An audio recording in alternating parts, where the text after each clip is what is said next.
Avec Benjamin Cauchy, bonjour, chef d'entreprise, Alexandre Malafaille, président du think tank Sinopia. Bonjour Valérie. Bonjour Baptiste Fournier, président et fondateur de l'agence de communication Virtu, et Gilles Gansman, journaliste à Sud Radio. Média, journaliste, oui, média, mais curieux et passionné par l'actualité également. On va revenir sur les propos d'Elisabeth Borne. Elle a précisé ce qu'elle voulait dire. Hier, elle s'était exprimée en évoquant le fait qu'il fallait casser les stéréotypes et surtout, dès la maternelle, penser au monde du travail. Ça va nous en faire des pompiers. Oui, absolument, et des Spider-Man. Et des infirmières. Voilà. Laurent Wauquiez, évidemment, c'est le sujet. Je me demande si on ne tombe pas dans le piège de la provoque de Laurent Wauquiez. Il veut enfermer donc les OQTF dangereux à Saint-Pierre-et-Miquelon. Ça fait débat. Les auditeurs ce matin chez Patrick Roger y étaient plutôt favorables. En tout cas, ça a le mérite de poser la question des OQTF. Après, vous nous direz ce que vous en pensez, les ZFE, et puis Donald Trump inflexible sur les droits de douane. Vos coups de cœur, vos coups de gueule. On commence peut-être avec vous, Alexandre Malafaille. Coup de cœur. Un coup de cœur pour les parlementaires. Une fois n'est pas coutume. Dis donc. Non, hier, on avait un coup de gueule sur le niveau politique, niveau des politiques. Ça, celui-là, on peut le piquer à peu près tous les jours, mais on aurait pu commencer à le piquer il y a déjà 15 ans. Il y a une lente et certaine dégradation. Mais de temps en temps, le Parlement exerce son pouvoir de contre-pouvoir, et c'est pas mal, surtout quand on a, notamment à Bercy, des gens dont l'imagination fiscale et le cynisme n'ont pas de limite. Et donc, alors qu'en début d'année, on avait a priori compris qu'ils avaient commis une erreur sur la fiscalisation des auto-entrepreneurs, dont le seuil d'application de TVA allait passer à 25 000 euros au lieu de 37 500, avec beaucoup de conséquences que ça allait avoir sur l'emploi de ces personnes-là, qui sont souvent en situation comme qui sont relativement fragiles. Et l'abaissement du seuil avait des conséquences qui étaient évidentes et qui ont provoqué une bronca. Et le gouvernement a donc dit ok, on remet à plus tard, mais globalement on enterre sine die le truc. Et ils sont revenus à la charge, un peu en loose day comme on dit, pour essayer de faire passer dans le cadre du projet de loi sur la simplification quand même une diminution du seuil de TVA. Les parlementaires bien sûr l'ont voulu, ça a bien sûr provoqué une levée de bouclier de leur part, et a priori grâce à eux on devrait éviter de subir cette fâcheuse conséquence, parce que j'entends l'enjeu de relever effectivement les recettes fiscales et de permettre à Bercy de continuer à récupérer de l'argent parce qu'il en a besoin, mais pas de cette façon-là, et pas sur une activité qui est aussi essentielle à notre modèle économique et qui risque de mettre en précarité beaucoup de gens, d'affecter beaucoup de petits chefs d'entreprise, petits auto-entrepreneurs.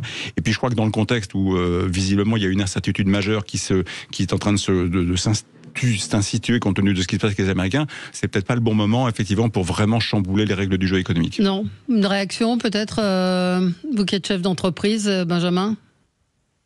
Oui, je crois effectivement que on est dans une situation extrêmement compliquée. Mais je vais garder mes mots, si vous permettez, Valérie, pour taper sur mon coup de gueule. Je vais garder mon énergie. Ouais. Je préfère faire un tour de table, mais effectivement, sur un plan économique, je pense qu'on est dans une situation qui est extrêmement problématique, avec une déconnexion extrêmement puissante entre nos décideurs et ceux qui vivent l'économie réelle. Ouais. Et ça commence à craquer. Aujourd'hui, les seules choses qui sont en train de faire tenir entre guillemets le tissu entrepreneurial dans les régions, c'est encore la commande publique. Et malheureusement, cette commande publique va en plus se paupériser et fondre comme neige au soleil. Donc de vraies inquiétudes entre les besoins, de facilitation que souhaitent les chefs d'entreprise. La réalité, les chefs d'entreprise ne souhaitent pas être subventionnés ou mises sous tutelle. Les chefs d'entreprise cherchent à s'éclater, à faire de la croissance, à créer de la richesse, à créer de l'emploi s'ils le peuvent. Donc ils attendent de l'État qui vienne les soutenir et non pas les emmerder. Et donc cette sensation, d'une part, d'avoir beaucoup de contraintes, et d'autre part d'avoir dans une période économique qui est quand même plutôt cataclysmique, on va pas se le cacher, on fonce quand même dans le ravin.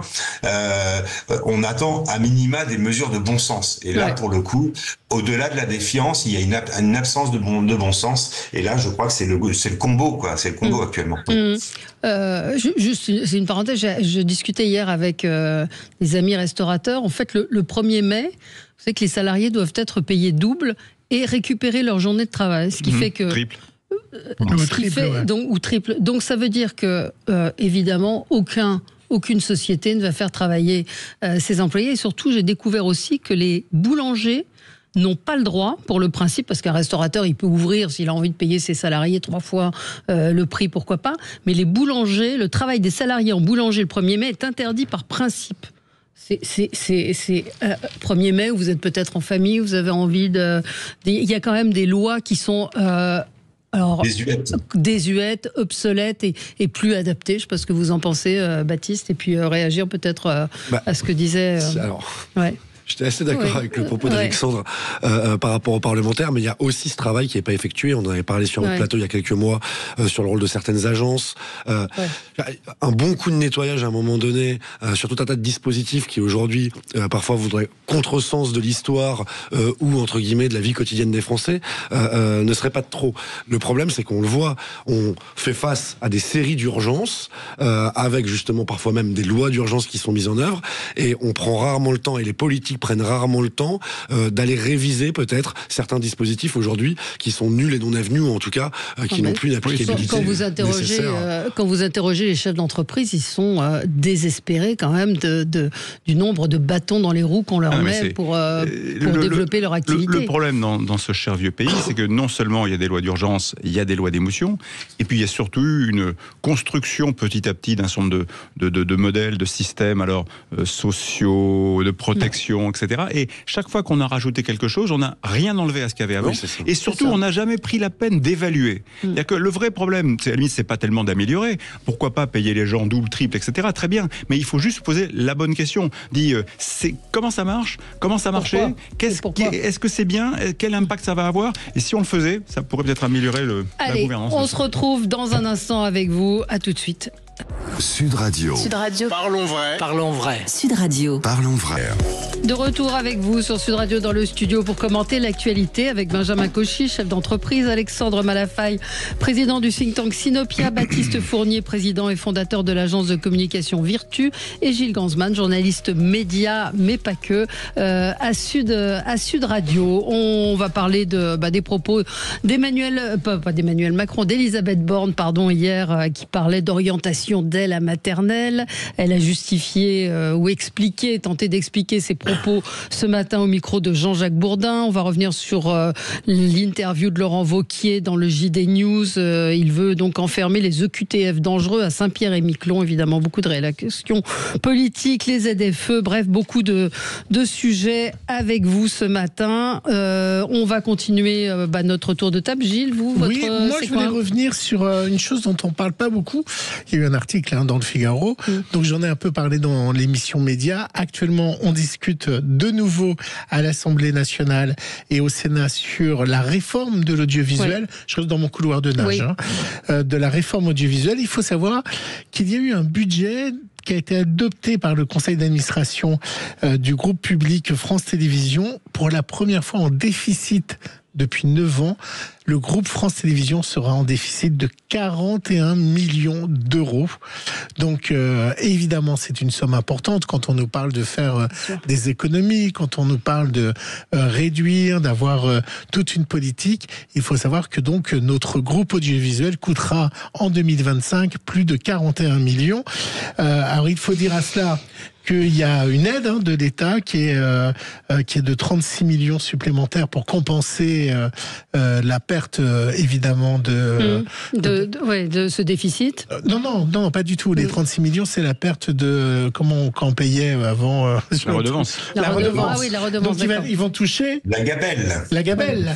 Et que également il y a un autre souci, c'est qu'ils ont perdu plus de 68 millions sur le fait de plus avoir de publicité, ce qui, je pense, a été quelque chose de terrible par rapport au service public, de plus avoir de la publicité le soir.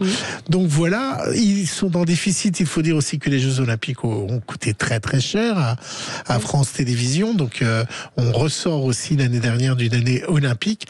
Mais évidemment, est-ce que le fait de faire une holding comme veut le faire Rachida Dati ne va pas accélérer aggraver les choses aggraver les choses. Moi, je ne comprends pas qu'on ne fasse pas un audit. Dans n'importe quelle entreprise privée, quand vous avez du déficit, vous faites un audit. Quand vous parlez avec des gens qui travaillent à France Télévisions ou avec France Télévisions, on vous raconte quand même des choses qui sont assez étonnantes sur la façon dont sont gérés les personnels. Alors certes, il y a des syndicats puissants, mais néanmoins, il y a des fonctionnements qui interrogent et qui étonnent. Sur les audits, le risque sur une maison comme celle-là, si on va vraiment dans le fond des choses, c'est que vous ayez une bronca de la part, en effet, des syndicats. Ce qui est déjà le cas. Il y a une grève un jeudi et vendredi. Oui, mais ils sont en grève toutes les semaines en ce moment. Non, vous pouvez pas dire ça. C'est vrai, depuis 3 semaines, ça n'arrête. Parce que qu'est-ce que vous imaginez, du moment que vous avez une holding, les services comptables, vous avez une service comptable pour la holding. Il y a un moment, c'est notre argent. Au lieu de ne pas avoir de service comptable, même s'il y a des chaînes qui sont regroupées, si vous avez une holding, évidemment, les coûts sont différents. Donc, évidemment, ils ont peur du licenciement en masse et voilà pourquoi les syndicats. Et puis ensuite, ils sont sur l'éditorial. Est-ce que Radio France et toutes ces chaînes de radio vont avoir la même politique, même si ici, qui est la nouvelle marque de France. Est-ce qu'on avait besoin, par exemple, de changer le nom de France Bleu en ici? Le pognon que ça coûte en changement de logo, en infrastructure, est-ce qu'on avait vraiment besoin de faire ça quand on a ce déficit-là? C'est 3 euros parmi... Non, c'est pas... Oui, mais vous comprenez par rapport au budget. Pas pour vendre à la découpe, mais c'est plus. Ce projet de holding, il a un intérêt, c'est de mutualiser les fonctions support, et ça a du sens dans une entreprise. On peut effectivement se demander si on a besoin de 15 Marie-Chantal au service compta, alors qu'on pourrait en avoir 5 pour l'ensemble d'un groupe. Je pense que c'est une évidence absolue, et pour le coup, c'est du bon sens. Et redéployer des ressources là où on en a besoin. La création de marque récemment, pour moi, ça commence à ressembler à une vente à la découpe.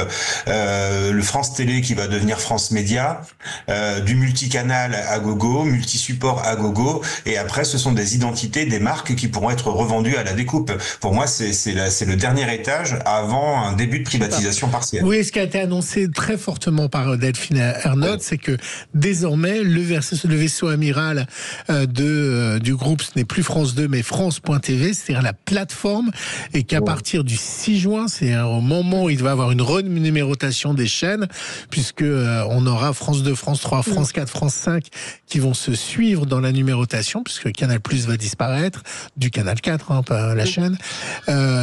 Tout va s'appeler France Télé. C'est-à-dire qu'on enlève les chiffres et que vous aurez en haut sur votre petit écran écrit France TV.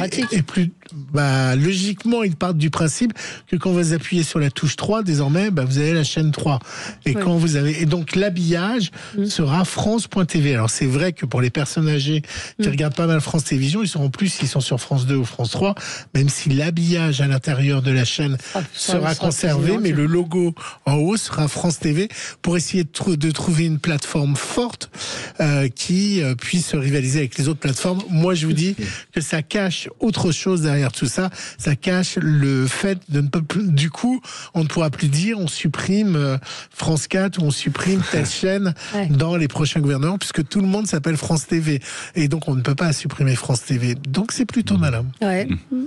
On a un service public audiovisuel quand même de qualité qui est reconnu aussi bien par les téléspectateurs que les dirigeants et les politiques qui s'occupent aussi en tant qu'administrateurs du groupe. De qualité, c'est qu'il y a des innovations, il y a des choses qui fonctionnent. Les fictions battent tout le temps les programmes de divertissement de TF1. Exactement. Mais les fictions, les documentaires, on ne dit pas que c'est pas de qualité. On dit qu'il y a des frais de fonctionnement. On dit qu'il y a des frais de fonctionnement qui ne sont pas normaux. Et donc, par rapport, moi, ce qui m'interroge et ce qui m'interpelle, c'est que par rapport à cette reconnaissance de qualité, et on sait que l'audience est là avec un satisfecit de la part du public, comment ça se fait que le groupe justement a aujourd'hui ce déficit de 41 millions d'euros? Donc est-ce qu'il y a un besoin de rationalisation par rapport à ce nombre de chaînes qui est assez important? Est-ce que en effet cette plateformisation peut être utile demain pour générer plus de ressources par rapport justement aux droits publicitaires, parce que sur la plateforme ils peuvent générer plus de publicité, donc à mon avis réinterroger le modèle et avoir un peu de transparence et à nouveau des auditions de Delphine Ernotte peut être pratique dans ce cas-là. Ce qui serait intéressant sur un sujet comme ça, c'est de vraiment donner une vision. En fait, aujourd'hui, on est un peu perdu.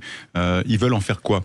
Il y a toute la suspicion qui tourne autour de la vente par appartement, ce que vous évoquiez tout à l'heure, sur le fait qu'à un moment donné, on va privatiser, sur le fait que si c'est demain les Trump à la française qui arrivent, ils vont effectivement libéraliser tout le bazar. Donc, on n'a pas de visibilité sur ce que ça va, sur ce qu'on veut vraiment que ça devienne. Et après, il y a une gestion qui, évidemment, n'est pas optimale. Il faudra accepter que le service public de l'audiovisuel ait un compte de résultats comme le reste. Et donc, lui en donner les moyens. C'est-à-dire qu'il faut éviter les injonctions contradictoires. On a vu les injonctions contradictoires avec le patron d'EDF qui vient d'être remercié pour bon et loyaux service parce qu'en effet, lui, il a voulu mettre l'État devant ses responsabilités en disant « Vous pouvez pas me demander le beurre, l'argent du beurre et la crémière, c'est-à-dire baisser mes prix, augmenter mes marges, donner satisfaction aux uns, et puis voilà. » Et donc, il s'est fait lourder parce que le prince n'a pas supporté qu'on lui dise ces cas de vérité. Mais il faut accepter, effectivement, à France Télévisions, à France TV, etc., la même chose. Il faut que ce soit des modèles économiques rentables et que l'État crée les conditions pour que ce soit possible. Sinon, ça finira par disparaître. Est-ce que c'est le rôle du service public d'être non, mais il peut pas être. Non, mais on n'a pas les moyens. Je suis d'accord, Gilles, mais il peut pas être structurellement déficitaire et perfusé. C'est pas un modèle. Les modèles perfusés, ils nous amènent à 3500 milliards d'euros de dette. Alors, l'honneur du service public, puisqu'on a dit un petit peu de mal du service public, c'est aussi de diffuser, je l'ai dit dans l'émission Média, ces 3 documentaires sur le procès Barbie. C'était hier soir. C'est à revoir sur la plateforme de France Télévisions. Ce sont des extraits des audiences. Vous êtes scotché par les images, par Pierre Truche, qui était le président, par les témoignages terrifiant, par la morgue de Klaus Barbie qui est là, qui regarde avec un petit sourire ses victimes. C'est proprement glaçant et c'est remarquable d'avoir diffusé ça hier soir. Ça n'a pas si mal marché, ça fait près de 10% d'audience, plus d'1 million de personnes. Ça devrait être diffusé dans les écoles. Je ne sais pas si les jeunes sont aptes à comprendre ça, mais en tout cas, c'est l'honneur du service public que de diffuser ça. Je ne sais pas si vous l'avez vu. Oui. Non, je l'ai pas vu, mais sur ces sujets-là, effectivement, le service public a son sens. Des émissions éducatives ont leur sens. Après, quand il y a des émissions idéologiques, pardonnez-moi de mettre ça sur le tapis, mais quand on parle du service public, on peut parler également d'une certaine idéologie. Avec toutes les émissions de C'est à vous et compagnie, d'une part, et d'autre part. C'est à vous, c'est pas les. Non, vous voulez dire c'est. Non, c'est pas C'est à vous, c'est ce soir. C'est à vous et pas... Est-ce que le service public a vocation encore à diffuser des jeux de culture générale, à vocation d'avoir des émissions comme Nagui avec des chansons, c'est très sympathique et tout. Bravo Nagui, c'est une très belle émission. Mais est-ce que sa place est encore sur le service public ? Est-ce qu'aujourd'hui, quand on a 3500 milliards de dettes, on doit se dire le contribuable va remettre 41 millions d'euros. Alors vous allez faire quoi ? Le grand échiquier, des émissions qui font pas d'audience ? Il faut aussi c'est des chaînes généralistes. Mais surtout que Taratata est une référence mondiale au niveau musical. Non, mais je vais pas parler de Taratata. Non, il parlait du jeu en quotidien. Ça coûte pas cher, les jeux en quotidien. C'est vraiment produit à la chaîne. C'est ce qui crée de la rentabilité, puisque ça fait partie des émissions, justement, en part de marché sur ces créneaux horaires-là, qui fonctionnent le mieux. Donc, si on veut avoir de la rentabilité, il faut aussi ces jeux-là. Donc, c'est un équilibre à trouver. Mettez un portrait d'Émile Zola à 19h30, vous allez voir l'audience que vous allez faire. C'est pour ça que, justement, les 41 millions, où se situe-t-il et pourquoi cette fuite un peu en avant cette année? Est-ce que c'est les JO à éponger avec une couverture quand même très réussie ou autre? Allez, on se retrouve dans un instant avec vous. C'est l'émission Média se poursuit. Allez, à tout de suite. Sud Radio. Sud Radio. Parlons vrai. Parlons vrai. Sud Radio. Parlons vrai. Sud Radio, le 10h midi, mettez-vous d'accord, Valérie Expert. Avec vous sur Sud Radio pour commenter l'actualité. Alors on met du temps, mais c'est bien parce que ça nous permet d'évoquer d'autres sujets que ceux qui sont resté dans mon couloir, pas rabâchés. Baptiste Fournier, c'était un coup de cœur. Écoutez, c'est totalement par hasard que je voulais faire ce coup de cœur par rapport à une annonce qui vient de tomber sur Le Monde de François Villard-Gallo. Donc je repense son titre, il sera meilleur que le mien. Cette crise peut inciter l'Europe à reprendre en main son destin économique. Je voulais simplement rappeler qu'en cas de crise, il y a aussi des opportunités. Et les opportunités, elles se situent quand même potentiellement en faveur de la France. Pourquoi ? On est moins exposé que beaucoup de nos voisins européens par rapport à nos exportations vis-à-vis des États-Unis. Et donc on va être moins impacté par rapport à la politique de droits de douane qui est mise en œuvre. Il y aura un impact, mais en vérité, par rapport aujourd'hui à l'Italie, à l'Allemagne, on a des intérêts à faire valoir. Le changement qui est majeur de doctrine allemande par rapport au parapluie nucléaire, et même si les Français pour le moment s'interrogent par rapport à cela, c'est aussi mieux faire entendre notre voix dans l'ordre mondial et sur tout ce qui est économie de défense et autres. Et là, je pense qu'on a aussi des opportunités économiques et industrielles. Et enfin, rappeler simplement qu'on est la deuxième économie européenne, que l'Europe est le premier marché mondial, et que dans ce cadre-là, il faut qu'on ait une vraie coordination sur la réponse, qu'on évite la politique des bidets de von der Leyen, qu'on soit intelligent, stratégique et collectif pour essayer de voir justement comment tirer un peu les marrons du feu. Que Trump était là pour nous le rappeler, parce que c'est ça qui est c'est le constat dans ce que je vous écoute. Dans l'absolu, je suis d'accord avec vous. Moi, ce qui m'attriste, c'est que si Joe Biden ou Kamala Harris avait été élu, est-ce qu'on serait resté dans cette torpeur bienveillante et sous nos draps avec nos couvertures et pas avancé? Et est-ce que finalement, qu'on soit pro-Trump ou pas du tout Trump, est-ce qu'il nous a fait réveiller de cette torpeur en disant America First, et nous on n'a jamais dit Europe First. Alors, juste un mot, c'est parce que j'ai failli hésiter à faire un coup de gueule sur aussi quand même un moment donné l'impréparation de nos élites à anticiper. Mais je l'avais déjà fait, donc je le retourne aussi en coup de cœur, c'est que maintenant de toute façon parlez bien dans le micro. Maintenant qu'on a constaté un peu cet échec et ce retard à l'allumage, il faut se dépêcher à se saisir justement de ces opportunités. Alors Alexandre, ce qui est quand même fascinant, c'est que ce retard à l'allumage, il est absolument impardonnable, parce que la dynamique America First, elle a commencé avec la première élection de Donald Trump. Elle s'est quand même poursuivie avec Sleepy Joe, comme il l'appelle, parce que l'Inflation Reduction Act a ouvert la voie à un certain nombre d'éléments d'attractivité du continent nord-américain pour que les industriels s'installent là-bas, et ils ont fait ce qu'il fallait, de manière plus soft que Trump, mais ils l'ont fait.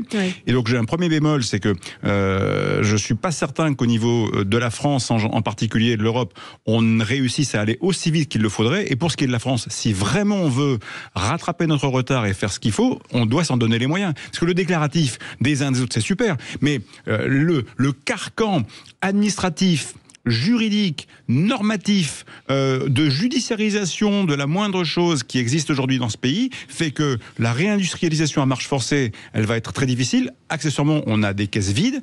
Je rappellerai que les Allemands, maintenant, ils ont un chancelier stable, une majorité à peu près claire, un projet, et ils vont injecter 500 milliards dans leur tissu industriel, en particulier pour la défense. Quand les Allemands le disent, ils le font. Nous, on va faire quoi pendant 5 ans? Le risque, c'est que dans 5 ans, on soit encore un peu plus déclassé, parce qu'on n'a pas de majorité stable, parce qu'on a un président qui fait de la diplomatie, parce que le Premier ministre, c'est une fiction, comme dirait Nicolas Bavrez, et que le reste ne marche pas. Donc, on a vraiment un modèle qui est gravement en crise, et accessoirement, les Américains vont peut-être réussir leur pari avec ce que fait Donald Trump. Il ne faut pas l'exclure, en tout cas que les boîtes se disent de toute façon c'est là-bas que ça se passe en termes de pouvoir d'achat, de consommation, et que finalement la réindustrialisation elle profite un peu moins de notre continent que regarde les Américains, 70 pays qui vont toquer à la porte pour dire bon on va discuter. Benjamin, après, est-ce qu'il va accepter les discussions Moi je suis pas sûr. Ça défile quand même en ce moment. Benjamin. Ouais, là clairement sur le tissu économique, on va le sentir, de plein fouet. Ça va vraiment être une situation plus que délicate. Je partage votre point de vue que vous avez évoqué précédemment. Honnêtement, je suis pas convaincu qu'on va s'en sortir avec les mêmes qui nous ont menés depuis 30 ou 40 ans. On ne peut pas reprocher à Trump de faire ce qu'il fait. Il a été élu pour cela. Effectivement, nous, notre souci, ça va être d'avoir des dirigeants qui sont en capacité de comprendre comment on crée de l'emploi et comment on crée de la croissance. Et donc, ce ne sont pas ceux qui se sont endormis, qui ont été dans le formol finalement d'une Union européenne qui se laisse désemparer de ces outils stratégiques. Je pense à la pharmacologie, je pense à l'industrie. À part les voitures allemandes, honnêtement, on n'a plus grand-chose. Donc, quand vous dites que la France a des choses à faire valoir, je rebondis sur le coup de cœur précédent. Honnêtement, on a beaucoup de choses à perdre. Beaucoup de choses à perdre. Et j'ai le sentiment que même si on est la deuxième économie européenne, que ce sont quand même les Allemands qui mènent entre guillemets le bout du nez. La première chose que l'Union européenne a dit par rapport à l'augmentation des droits de douane, c'est on propose une exemption de tous les droits sur les biens industriels entre les États-Unis et l'Union européenne. Ok, mais nous en France, c'est pas les biens industriels, hein, c'est le service. Ce sont les services. Donc clairement, on voit bien que ce sont les Allemands qui essayent de diriger un petit peu les négociations. Ça, il y a une patte très germanique finalement dans ces négociations avec Donald Trump, et ça prouve, même si Macron fait soi-disant de la diplomatie, il devrait faire de la diplomatie d'affaires. Pourtant, il me semblait que c'était sa formation originelle. Et là, clairement, on est à côté de la plaque. À côté de la plaque. On va passer à autre chose avec vous dans un instant, en particulier au propos d'Elisabeth Borne, qui ont été, selon elle, mal compris à propos de l'orientation dès la maternelle. Elle s'est expliquée ce matin au micro de Jean-Jacques Bourdin. Je vais être président. Suivre, mais oui, à tout de suite. Sud Radio. Sud Radio. Parlons vrai. Parlons vrai. Sud Radio. Parlons vrai. Valérie Expert. Et on est ensemble pour commenter l'actualité. Alors l'actualité, et c'est ce qui vous a fait réagir, Benjamin Cauchy, ce sont les propos d'Elisabeth Borne hier. Est-ce que vous voulez qu'on la réécoute et avec vous pourrez plaisir, réagir? Alors, on va écouter ce qu'elle disait hier. C'était sur LCP. Je rappelle que Elisabeth Borne est ministre de l'Éducation nationale, au cas où vous auriez du mal à la situer. Oui, mais elle avait prévenu qu'elle ne connaissait pas grand-chose. Oui, je pense qu'elle n'a prévenu. Et moi, je pense qu'elle n'a pas vu d'enfant depuis très longtemps. Alors, écoutez ce qu'elle disait hier. Il faut se préparer très jeune, enfin dès le départ, presque depuis la maternelle, à réfléchir à la façon dont on se projette dans une formation et dans un métier demain. Voilà, et la réponse... Donc, voilà, c'est embêtant qu'on n'ait pas bien compris. Donc ce matin, Jean-Jacques Bourdin, première question, évidemment, lui demande ce qu'elle a voulu dire. Écoutez son explication. Je voudrais rassurer vos auditeurs, on ne va pas orienter les élèves dès la maternelle. Manifestement, mes propos n'étaient pas clairs. Oui. Donc, ce que j'ai voulu dire, c'est que l'orientation, c'est un sujet global et on doit veiller à ne pas prédéterminer, conditionner les choix. Et on sait qu'il y a beaucoup de biais dans l'orientation qui sont très forts et qui apparaissent très tôt. Par exemple, au niveau de l'entrée en CP, ou pour les maths, et le même chez les filles et chez les garçons. Et au bout d'un trimestre, les filles décrochent et l'écart se creuse tout au long de la scolarité. Donc, ce que je veux dire, c'est qu'on doit veiller à ce que les élèves puissent d'abord découvrir leurs capacités, qu'ils puissent prendre confiance en eux, qu'on leur donne l'envie d'apprendre, et que ça permette, le moment venu, d'avoir les choix les plus éclairés et avec le moins de biais. Voilà, donc je lui suggère d'aller faire un tour dans les écoles, parce qu'elle a parlé de la maternelle, donc là elle passe au CP. Je lui suggère d'aller voir les élèves de 6e qui ne savent ni lire ni écrire, même après, hein, même en terminale. Y a une enseignante qui a publié sur X que des questions qu'elle a posées à ses élèves. Que voulez-vous faire comme métier plus tard? Lisa, princesse, infirmière. Sarah, danseuse, maîtresse, fromagère. Paul-Émile, directeur et plongeur.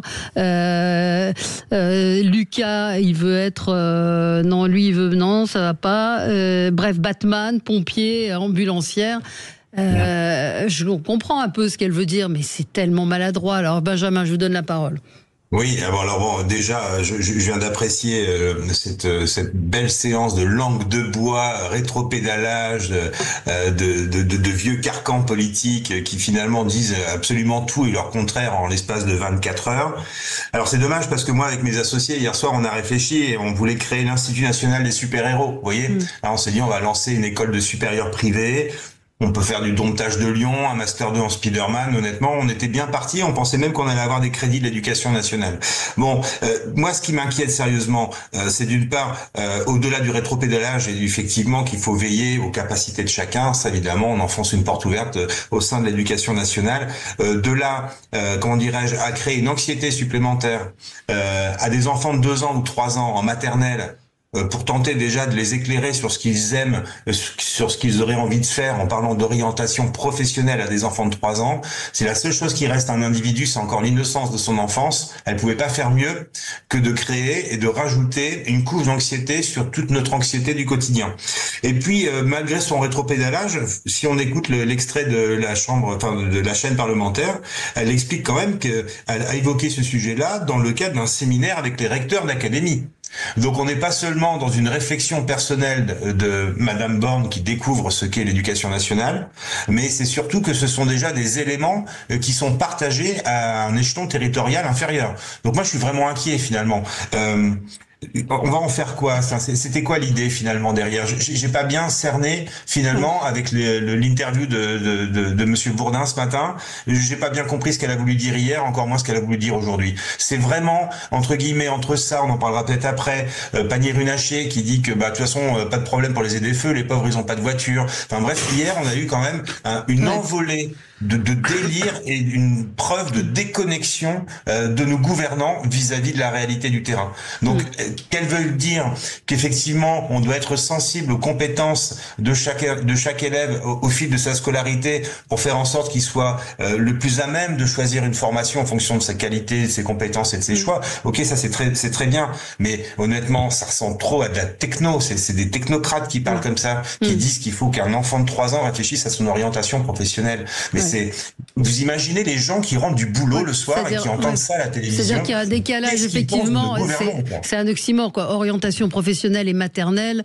Il y a un truc qui va pas. Après, sur le fond de ce qu'elle dit, où il faut, effectivement, on dit que les garçons, et encore, je suis même pas sûr que ce soit vrai quand on voit le nombre de vétérinaires femmes, de médecins femmes. Et puis dans les écoles d'ingénieurs, il y a plus de femmes que d'hommes, hein. Bon, donc, oui,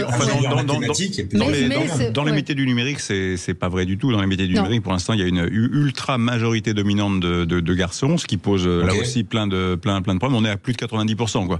Donc on voit qu'il peut y avoir. Non, mais après, s'il s'agit de travailler sur l'égalité de la transmission des savoirs, sur le fait qu'il faut que tout le monde puisse aller le plus loin possible dans l'acquisition de toutes les compétences pour après être en mesure de faire les bons choix, tout ça, on peut parfaitement l'entendre. Et c'est très pertinent. Mais moi, je préférais aujourd'hui, dans le monde dans lequel on est aujourd'hui, qui est un monde où on est en train de voir à une vitesse phénoménale l'impact du numérique et des enjeux cyber sur tout le monde, avec tout ce qui touche aux manipulations, à l'impossibilité de digérer l'information qui est mise à notre disposition. Je préférerais l'entendre sur ce sujet-là. Je vais reprendre une formule qui a été dans un rapport de l'OTAN publié en 2020 qui disait que l'ultime champ de bataille, c'est le cerveau humain.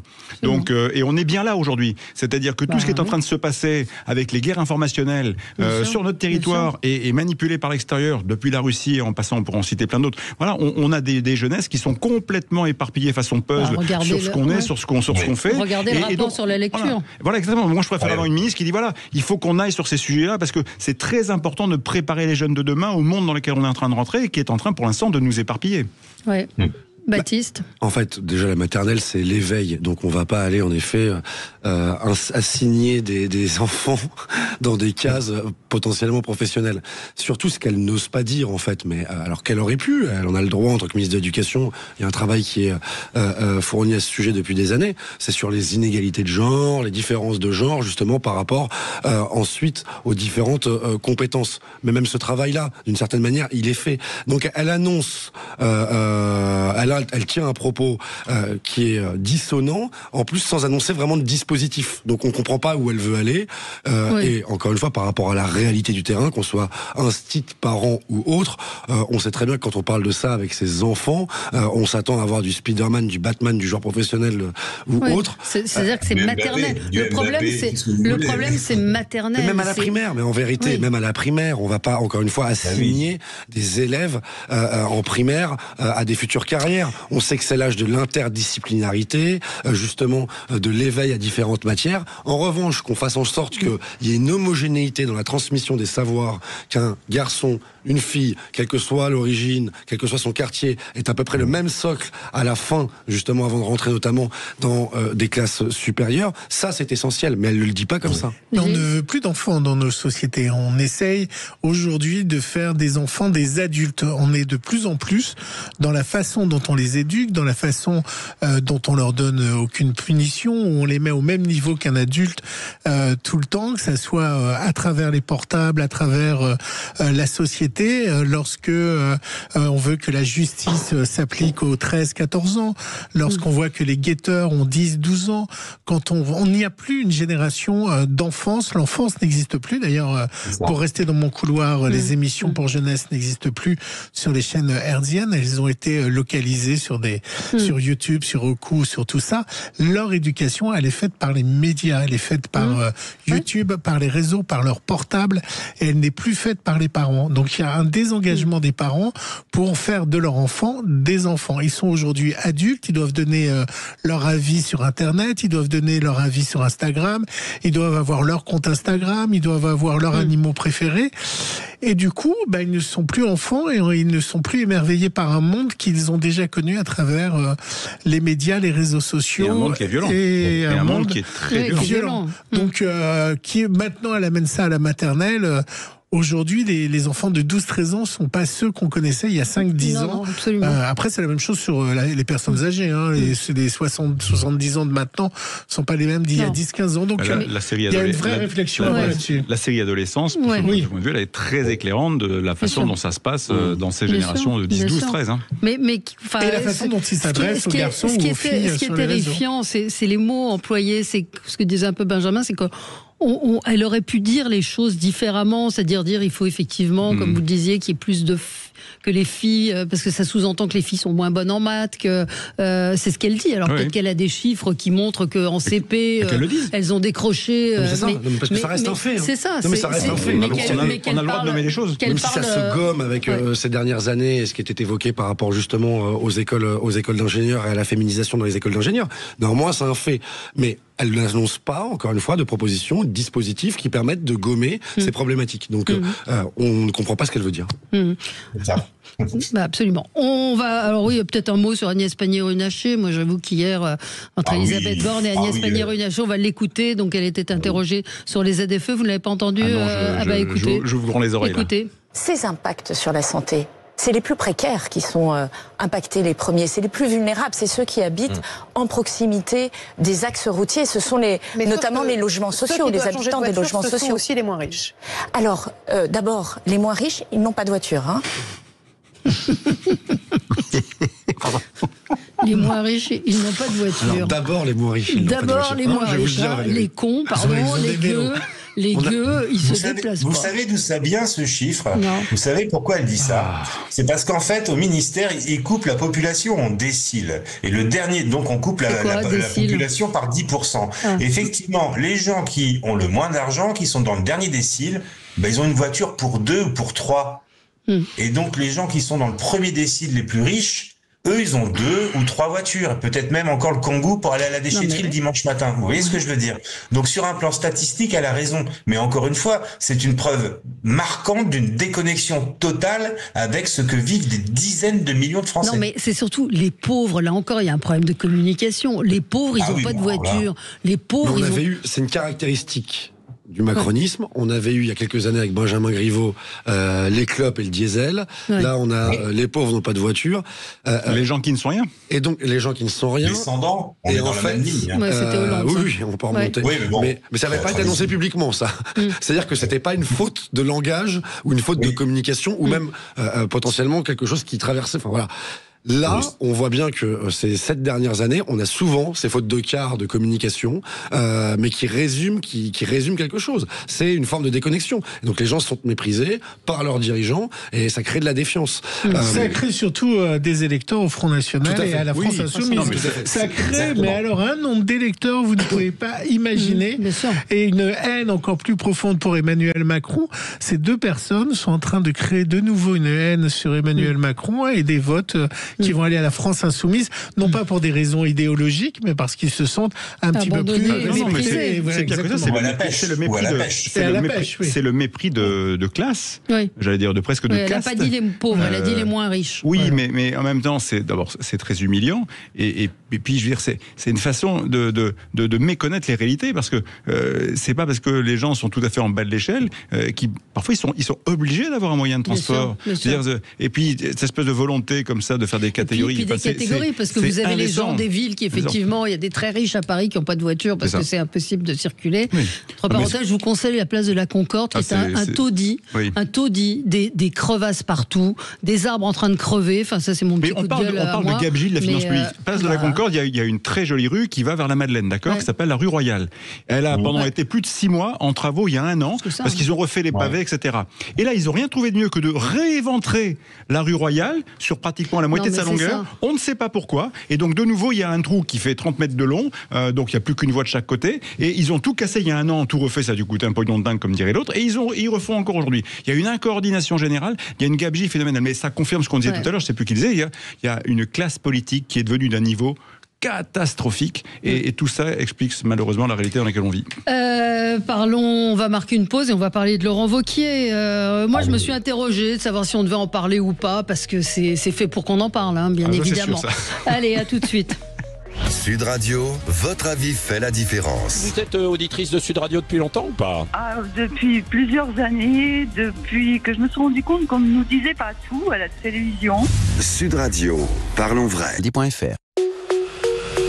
Sud Radio, le 10h midi, mettez-vous d'accord, Valérie Expert. Alors, l'autre actualité, c'est celle de Laurent Wauquiez qui a accordé une interview à nos confrères du JD News, interview dans laquelle il propose d'enfermer les OQTF dangereux à Saint-Pierre-et-Miquelon. Écoutez, il se justifiait hier soir, enfin même pas justifié, il expliquait cette déclaration chez nos confrères de CNews. J'ai envie de dire, ouvrons ce travail. Parce que moi, je suis pour une expérimentation. On peut commencer par ouvrir un centre qui ferait 150 personnes et avoir cette première expérimentation. Et qu'on voit si avec cette proposition, on a un meilleur taux de retour dans son pays. Parce que moi, ma conviction, c'est que si vous faites ça, je pense qu'au mieux, vous allez aboutir à 50% de retour direct dans le pays d'origine. On arrête de faire semblant. On arrête de faire cette comédie qu'ont parfaitement compris les OQTF. Le choix, il est simple. C'est soit vous rentrez chez vous, soit c'est à 4000 km de la métropole. Vous allez parce que il a justifié en disant, quand on lui pose la question pourquoi Saint-Pierre-et-Miquelon, il répond parce qu'il fait moins 5 pendant toute l'année et qu'il y a 146 jours de pluie et de neige. Je pense que ça va rapidement ramener tout le monde à réfléchir. Une bonne pub pour l'Office du tourisme de Saint-Pierre-et-Miquelon. Évidemment, le député, les différents sont... On parlait de mépris de classe. Il y a quelque chose de phénoménal. Qui avait dit les cons ça hausse tout, c'est à ça qu'on les reconnaît. Enfin, à un moment donné, c'est vertigineux. Mais déjà, on sait que nos dom-toms sont maltraités en métropole. Oui. Alors là, c'est un mépris pour nos dom-toms. Mais ce qui veut quand même bien dire qu'on est dans un monde politique où pour exister, il faut dire tout et n'importe quoi. Il a besoin de se situer par rapport à Bruno Retailleau, qui fait pour l'instant un peu la course en tête, semble-t-il, visiblement dans le cœur des militants et dans l'action qu'il mène. Et parce qu'évidemment, en tant que ministre, il a plus de visibilité qu'en tant que président de groupe à l'Assemblée. Et donc, voilà, on se remet au niveau en disant voilà, de quoi exister, faire le buzz.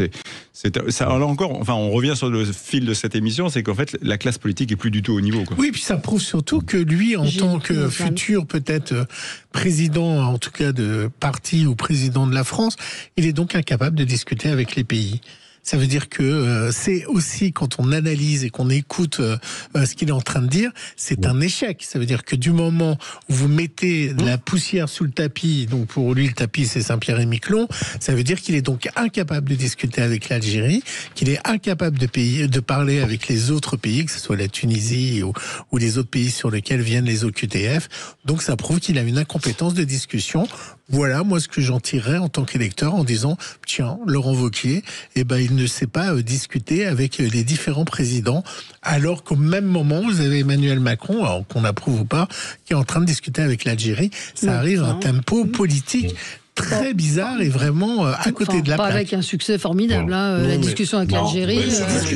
La diplomatie, c'est quand même le bras armé de la puissance publique, et c'est ce qu'avait rappelé d'ailleurs, ça avait donné un échange entre Villepin et Retailleau sur le sujet. C'est qu'à un moment donné, en fait, même Retailleau par rapport à l'Algérie, on est dans la déresponsabilisation, en fait, réellement du pouvoir, et là encore une fois, ça fait le jeu d'autres partis plus populistes, parce qu'ils se servent de leur fonction actuelle pour gagner leur congrès.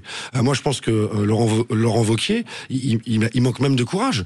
Il aurait dû proposer en termes de communication que les OQTF partent de certains ports qui s'appellent encore les ports de la Cayenne, comme à Marennes ou à La Rochelle, et qu'on les filme en direct sur CNews pour qu'on voit vraiment les effets de sa politique.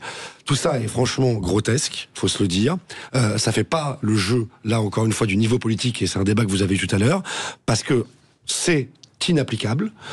Des gens y croient, et parce que les gens ne connaissent pas forcément les processus justement diplomatiques et fonctionnels pour mettre en œuvre ce type éventuellement de politique publique. Et donc ça ne fait qu'affaisser le pouvoir du politique qui se plaint lui-même ensuite de ne plus avoir assez de pouvoir. Je l'ai entendu hier où il disait mais pourquoi ça vous choque? Il y a bien des centres de rétention dans la Creuse ou dans d'autres départements. Pourquoi on ne les enverrait pas à Saint-Pierre-et-Miquelon? Donc déjà c'était une de ses justifications. Pardon, et puis il fait ce qu'a fait Donald Trump. C'est plus je dis des choses grosses, plus j'attire l'opinion publique et peut-être il peut voter. Qu'il est en campagne. Hein. Mais voilà. Et puis après, Donald Trump, en revanche, quand il dit qu'il expulse, il expulse. Hein. Mais est-ce que Laurent Wauquiez au pouvoir ferait ça? Est-ce qu'il appliquerait cette mesure? Mais désolé, mais c'est comme le Karcher à l'époque. Hein. Oui, absolument. Ouais, non, je pense pas qu'il le ferait. Juste vous donner un peu mon point de vue là-dessus. Finalement, il incarne effectivement une droite molle. Hein. C'est la droite de la soumission qui va refuser le rapport de force, comme vous le disiez sur le plateau, avec les pays d'origine, et puis finalement essayer de condamner un département à être un petit peu comme Cayenne à l'époque en Guyane. On allait casser les cailloux en Guyane, et ben là on va aller tourner en rond à Saint-Pierre-et-Miquelon. Ouais. Je trouve que c'est encore une fois une méconnaissance de la susceptibilité des territoires. Et moi j'ai envie de lui dire, si vous voulez un peu de courage, monsieur Wauquiez, je suis sûr qu'il y a bien quelques dizaines d'hectares disponibles sur les hauteurs, les plateaux du Cantal qui dépendent de votre région Rhône-Alpes-Auvergne. On a été capable d'y tourner des épisodes de Game of Thrones, donc a priori il ne doit pas faire super beau non plus. Je suis sûr qu'il y a au Puy-en-Velay également. Pas de discrimination. Je suis pas sûr qu'on ait plus de 200 jours de soleil au Puy-en-Velay. Mais ce que je veux dire par là, c'est que le courage politique c'est bien, mais alors c'est encore mieux si on est en capacité d'agir. Et là pour le coup c'est essayer à la fois de mettre une banane sous les pieds de Bruno Retailleau, essayer d'exister par le buzz, mais finalement ça prouve son incapacité. Enfin pour le coup, moi je suis un peu dur avec Wauquiez, mais pour moi c'est le pouli d'or des Républicains depuis 10 ans. Mais ce qui est plus grave dans tout ça, c'est ce que disait Gilles, c'est qu'il y a des gens qui y croient, qui écoutent et qui se disent c'est une bonne idée. Il y a un auditeur qui a envoyé un mot ce matin dans l'émission de Patrick Roger, il dit la mesure proposée a un mérite de faire prendre conscience à la classe politique et aux opinions publiques diverses et variées que la configuration actuelle d'immigration incontrôlée nous conduira tôt ou tard à des mesures extrêmes, dont l'éloignement ethnique, c'est-à-dire la guerre entre ethnies. Oui, il y a ceux qui disent oui, mais il a le mérite. C'est pas l'immigration, c'est le QTF, c'est deux choses différentes pour moi. En plus. C'est pas les immigrés illégaux. C'est ce qui. Non, mais comme il y a des dizaines de milliers de QTF, on imagine l'impact que ça peut avoir sur un territoire comme celui de Saint-Pierre-et-Miquelon. Il faut imaginer la vie qui va avec pour tous les habitants. Enfin, sur place, c'est totalement inopérant. C'est là où le politique est dangereux. C'est que quand on annonce quelque chose, il faudra avoir fait un tout petit peu d'études d'impact, de se poser un peu de questions de fond. Accessoirement, qu'il faille trouver des problématiques, des solutions, parce que c'est vrai ça devient insupportable dans certains cas. Mais combien ça coûte? Combien ça coûte d'aller mettre à 4000 km toute une série de personnes, sans compter qu'il y aura des recours dans tous les sens? Il faut être sérieux. Enfin, parce que la politique, quand la CEDH va nous obliger à financer la maison de la CIMAD à Saint-Pierre-et-Miquelon pour pouvoir apporter un accompagnement à nos OQTF, on aura mis la cerise sur le gâteau, quoi. Il faut arrêter. Et je suis pas sûr que les prisons de Marseille soient plus agréables parce qu'il fait 25 degrés entre nous. L'argument de la météo, ça aussi c'est formidable. De dire il fait moins 5, moins 6. Alors ça aussi, son argument de la météo quand on voit les prisons dans le sud de la France qui sont surpeuplées et qui en temps de canicule. Mais là ils sont pas en prison, les OQTF sont pas en prison, c'est des centres de rétention, mais qui sont pas les meilleurs. C'est lui qui a pris la meilleure. Bien sûr. Mais les centres de rétention à Marseille sont pas plus agréables sous le soleil qu'à moins 5 ou à moins 6. C'est aussi cet argument. Tout ça c'est du buzz, c'est gros. Je suis pas sûr que les Français aujourd'hui prennent ça pour argent comptant. Ils ne voient pas les grosses ficelles derrière ce type de déclaration.